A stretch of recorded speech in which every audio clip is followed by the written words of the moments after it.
رستورانټ مشروطیه ورکوي او داسې د سپو پسې خوراکونه کوي خلکو ته شو کوي او داسې چې کوم دی الف خان شرپو چې کوم دی داسې یو کیلو وریجې ورکوي د پښتنو چې کوم دی ښځې پسې بربنډې کوي.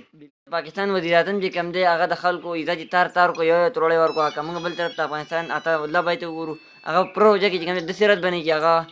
خلکو له وړاندې ورکړي هر کور ته چې کوم دی وړۍ رسولي دي نو دې کې تاسو ووایئ دې کې کوم یو ښه دی. علیکم ملګرو اسماعیل صاحب بیخي ما ملګرو ننني ویډیو ریاکشن چې کوم دی زموږ په عطا بای دی عطاالله بای چې کوم دی هغه ډېر زیات ښه انسان دی او دې پروژه وته هغه پکې چې کوم دی د غریبانو سره مدد وکړو داسې د وړو دغه رجماتي سامان رجماتي به ورکوله نو که موږ ډېر وګورو زموږ پاکستان کې ډېر بد حال روان دی که موږ الف خان شرپو ته وګورو هغه کیلو وریجې ورکوي هغه پسې چې کوم دی کله علي شامور راځي کله پسې یو راځي چې ښځې چې کوم دی هغه ټولې وشرمولې نو عطاالله بای پکې موږ ته صفایي سامان است هغه باره کې دوه درې خبرې وکړي نو بیا به دا ویډیو موږ سره مکمل وګورئ. زه به تاسو دا خبره کوم چې عطا فاونډیشن چې کوم دی ډېر زبردست کار روان کړی په افغانستان کې او ډېر زیات ښه انسان هم دی. داسې موږ په پاکستان کې وګورو دلته چې کوم دی طاهر لالا دی هغه داسې د خپل د رسټورانټ مشروطیه ورکوي او داسې د سپو پسې خوراکونه کوي خلکو ته شو کوي او داسې چې کوم دی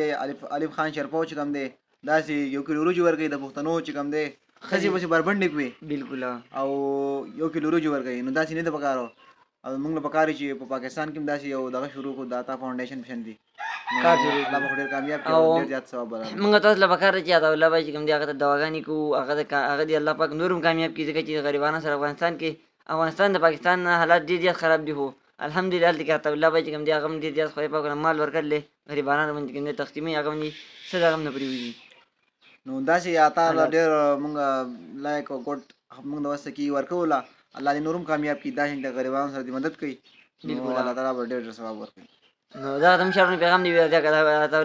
عطاالله بای لپاره یو لایک راکړئ او چینل سبسکرایب کړئ ویډیو لایک کړئ د بلې ویډیو پورې اجازه ده الله پاک.